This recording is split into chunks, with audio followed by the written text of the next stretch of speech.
I worked here on the storefront. I love the storefront here. So it seems pretty quiet here. Not much going on. The town church out there outside. There's only a couple buildings here. Yeah, these folks. Live up here on the storefront.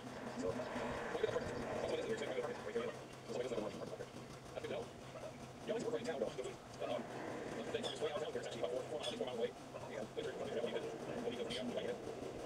So I can either on the done right here is the town. Right, we'll be right across the spectrum. So that's fine. We'll just go there on downtown Coldwater. Your downtown area. Yes. The walk, the view, sightseeing view here. That's pretty easy. Shop here. Got a little coffee. There's a little garden here. You can see a little water here. That's how I get something like that here. Or a little parking, a little efficiency. That's okay. So you want to live here somewhere. That's easy. We want to do. So it's a good place to drink right here outside this Catholic church. When you get back preaching this weekend, hit the gospel bridge. And preach for a while, so get back to this swing of things. Do a party out here. I can work out on the Lord. So I get the rivers around the same time. I would say most of the same time the same over there. That way we got by it though. Yeah.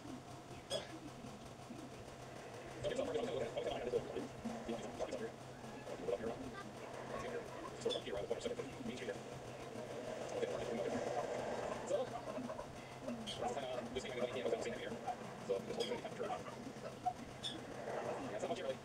This whole down here farming elevation. We'll get parking out there. People outside here. That's good. Let's take a look here.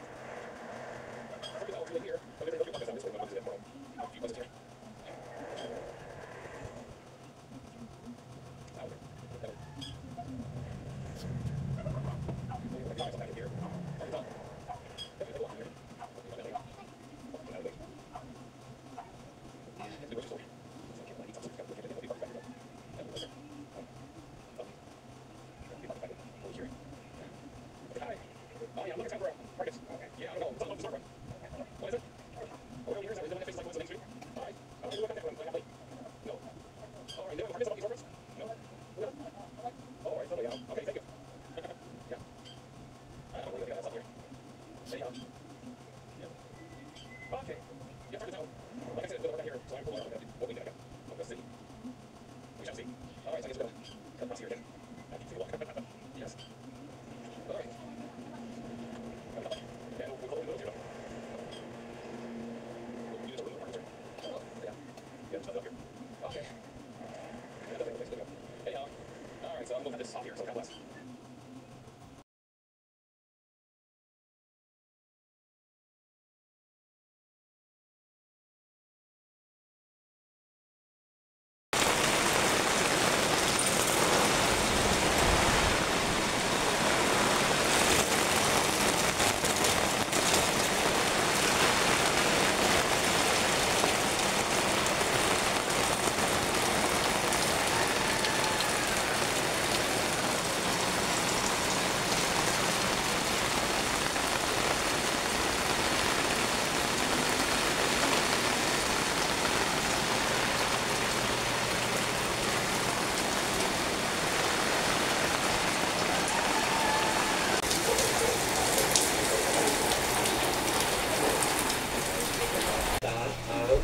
Paano sistema dati? Paano sistema?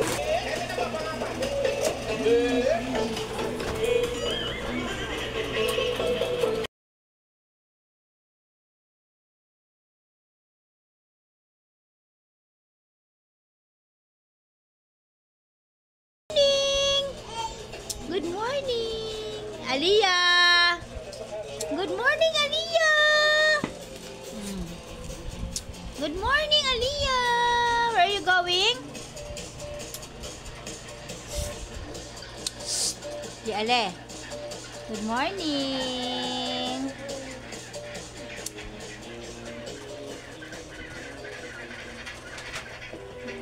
Rest day. Kagigising na ni Pia, oh. Ano yung kapakita mo? Kagigising lang na itong mga to. Anong oras na Maymay? Oh, kagigising nyo lang. Yan, papakita mo. Kailan mo yung ginawa? Kagabi. Ano ba ito? Korean. Marunong ka mag-Korean? Ano ang ibig sabihin daw niyan? Ano daw ibig sabihin niyan?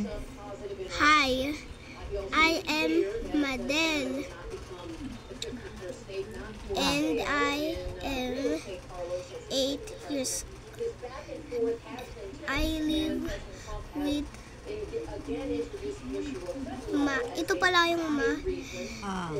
Paano ka natutong mag-Korean? My with and my I'm 8. Ah. Sino nagturo sa'yo mag-Korean? Ha? Marunong ka mag-Korean? Korean, Japanese ako. Ah, hindi pala Korean yan. Japan pala yan. Hindi, Korean yan da. Ah, Korean? Paano ka natutong mag-Korean? Yan ba talaga yan nakasulat dyan? Pangalan? Tapos yung edad mo? Ba't parang ang dami-dami? Tapos, Kanta lang ito, yan kanta. ah, kanta yan? Akala ko sabi mo pangalan yan. Mother. Ah, ito pangalan to. Ito. Tapos ito. Tapos dito, 1,000 ABCD. Ah, ito ABCD to. Hindi. Ito. Itong ABCD. A, B, C, D, E, F, G. Ha? Ano? Ano sa'yo? Ano naman to? Japanese. Japanese. Marunong ka din mag-Japanese? Yes. Ha? Ibig sabihin nito, day 2 of learning, learning Japanese language study. I wanted water, LOL. Water and oil? Water and oil. Oh, water and oil? Bakit marunong ka mag-Japanese? Ha? Mana siya kay Lolo Ben. Ikaw, bakit marunong ka mag-Korea? Malay ko. Totoo ba talaga yun makasulat yung mga yun? Baka inimbento-imbento nyo lang? Ikaw, baka inimbento mo lang yun? Ginaya ko lang siya kay Google. Ah, kay Google. Oh. Pag nag-aaralan nyo, dapat yung sa atin, sariling atin. Ayan, mga talented itong mga apo ko. Marunong mag-Japanese to, oh. Ito naman, marunong mag-Korea. Ito, M-I cute. Cute. Yan, mga talented. Ito naman, ang alam, magwala. Odo! Odo! Odo! Ano na? Alan Reyes. Alan Reyes. French fries. Ayan na.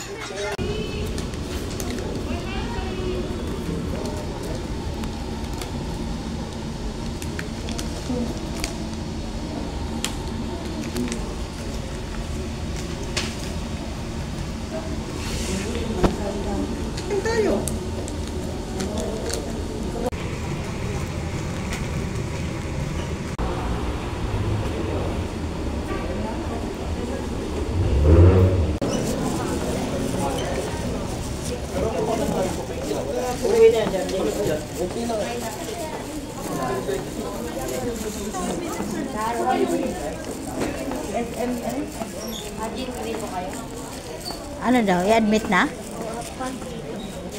Ha? I-admit na? Hindi pa. Wala pa mang sinabi. Nag-ano